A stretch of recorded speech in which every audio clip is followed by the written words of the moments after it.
भक्त दीनबंधु दास कलिजुगरे दृढ़ भक्तिर परिचय प्रदान करिथिबा भक्तमानंक मध्यरे दीनबंधु दास अन्यतम। कृष्ण भक्तिर अनन्य भक्त भावरे से स्थानटिए नेइछन्ति। दीनबंधुंकर परिवार कहिले पत्नी मालती, दुई पुत्र और गोटिए पुत्रवधू।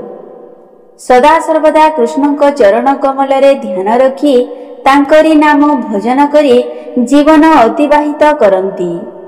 परिवार लोक माने मध्य तांकरी पथकु अनुसरण करती।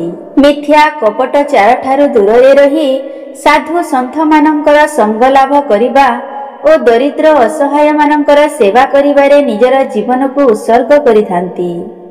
निज घर दुआर मुहरु कौनसी भिक्षु की अतिथि मानंकु केबे खाली हाथरे फेरांती नहीं। जदि किछि देई न पारंती ताहेले मधुर विनय वचन माध्यमरे सेमानंकु तोष करिथांती। एही सबु गुण गुड़िक तांकर चारिआडे प्रकटित हेबाकु लागिला। भगवान मध्य तांको परीक्षा करिबा पई वैकुंठपुररु ओल्हाई आसिली। भगवान एक सन्यासी रूप धरी तक्षक सर्पकु दीनबंधुर बड़ पुओकु दंशन करिबाकु आज्ञा देले। आज्ञा माते तक्षक दीनबंधुंक बड़ पुओकु दंशन कला। मृत पुत्रकु धरी परिवार लोके घर भितरे रोदन करुथिबा बेले छद्मभेषी सन्यासी भिक्षा निमंते दीनबंधुंक द्वार देशरे उपस्थित हेले। दीनबंधु केही डाकुछंती बोली रोदन बंद करी बाहरकु आसंते सन्यासी भोजन निमंते तांकु कहिले, दीनबंधु भीतरकु जाई परिवार लोकंकु सन्यासींक भोजन निमंते पचारिले। समस्ते गोटिए मत प्रदान कले, जे मरीगला से तो केबे फेरी आसीबनी, हेले अतिथिंकु काहींकी फेराई देबा। तेणु पुत्रर सबकु गोटिए मसिनारे गुड़ाई घर भितरे एक कोणरे रखिदेली एवं अतिथिंकु आसन देई भोजन व्यवस्थारे लागि पड़िले। हेले सन्यासी रूपी भगवान भोजनरे आमिष व्यवस्था करिबाकु कहिले। दीनबंधु मध्य अतिथिंकर इच्छा पूर्ण निमंते आमिष भोजनर व्यवस्था कले। भोजन समय रे सन्यासी घरर समस्ते तांको सहित भोजन करिबाकु कहिले। दीनबंधु उपायहीन होई अतिथिंक कथा मानी समस्तंक पाई खाद्य परिवेषण कले, किंतु आमिष केवल सन्यासींक पात्ररे ही देले। सन्यासी दीनबंधुंकु पचारिले, एथिरे कोन विष मिश्रण करिछ कि? भुंजीबा पूर्वरु सन्यासी कहिले, मु जहा ग्रामरु सुनिछि तुम परिवार रे मोट 5 जन लोक, हेले तुमे तो 4 जन, तेणु आउ जनकु डाक। सन्यासींक कथा सुनी समस्ते हतबाक होई गले। परस्पर चाहा चाही होई भयरे थरिबाकु लागिले।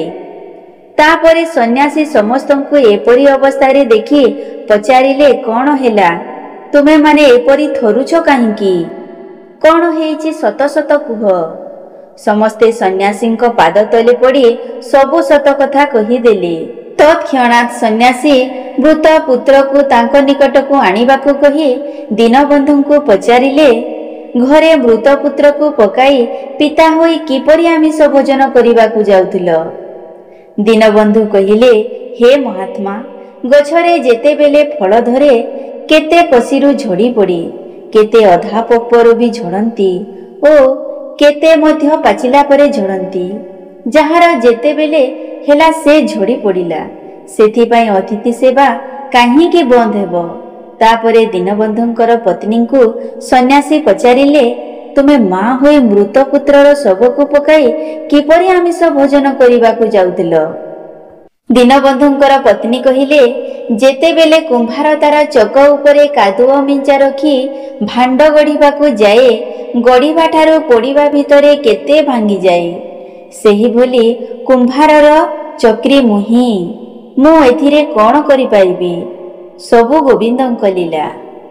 तापरे मृत पुत्रर भाईंकु पचारंते से कहिला, ए मिछ माया संसार एक हाट सदृश्य। समस्ते एठी निज निज पसरा मिलाई बणिज करंती, ଯାହାର ବେପାର ସରିଗଲା ସେ ତା ଘରକୁ ଫେରିଯାଏ, ସେହିପରି ତା ବେପାର ସରିଲା ସେ ତା ଘରକୁ ଫେରିଗଲା। ଆଉ ମୋତେ ଅତିଥି ସେବାର ସୁଯୋଗ ମିଳିଲା। ମୃତ ଯୁବକର ପତ୍ନୀ ମଧ୍ୟ କହିଲା, ଏ ଦୁନିଆରେ ପତି ପତ୍ନୀର ସମ୍ପର୍କ ହେଉଛି ବନ୍ୟା ଜଳରେ ଭାସି ଯାଉଥିବା ଦୁଇଟି କାଠ ପରି। କେତେବେଳେ ଲାଗିକରି ଭାସି ଯାଉଥାନ୍ତି ତ ଆଉ କେତେବେଳେ ଭଅଁରୀରେ ପଡ଼ି ପରସ୍ପରଠାରୁ ଅଲଗା ହୋଇଯାନ୍ତି। ଶେଷରେ ସନ୍ନ୍ୟାସୀ ମୃତ ଯୁବକକୁ ତୁଳସୀ ଜଳ ଛିଞ୍ଚି ଜୀବଦାନ ଦେଇ ତାଙ୍କୁ କହିଲେ, ଏମାନେ ତୋର ମାତା ପିତା ଭାଇ ଓ ପତ୍ନୀ। ତୁ ମରି ପଡ଼ିଥିବା ବେଳେ ଏମାନେ କିପରି ଆମିଷ ଭୋଜନ କରିବାକୁ ଯାଉଥିଲେ? ତତ୍କ୍ଷଣାତ୍ ଯୁବକ ଉତ୍ତର ଦେଲା, ଏ ମିଛମାୟା ସଂସାରରେ କେହି କାହାର ନୁହନ୍ତି। ଯେପରି ପଥିକମାନେ ବାଟରେ ଗଲାବେଳେ ଥକା ମାରିବା ପାଇଁ ଗଛ ମୂଳରେ ଆଶ୍ରୟ ନିଅନ୍ତି ଓ ଥକା ମେଣ୍ଟାଇ ଯେ ଯାହା ବାଟରେ ଚାଲିଯାଆନ୍ତି, ତାପରେ ପ୍ରଭୁ ସେମାନଙ୍କ ପ୍ରତି ପ୍ରୀତ ହୋଇ ନିଜ ସ୍ୱରୂପରେ ଦର୍ଶନ ଦେଲେ। ପ୍ରକୃତରେ ଏ ଦୁନିଆରେ ସମସ୍ତେ ଭଗବାନଙ୍କୁ ଖୋଜିଥାନ୍ତି। ଭଗବାନ କିନ୍ତୁ ତାଙ୍କର ପ୍ରକୃତ ଭକ୍ତଙ୍କୁ ଖୋଜିଥାନ୍ତି ଏବଂ ସେ ଯେଉଁଠି ଥିଲେ ବି ତା ପାଖରେ ପହଞ୍ଚି ଯାଆନ୍ତି।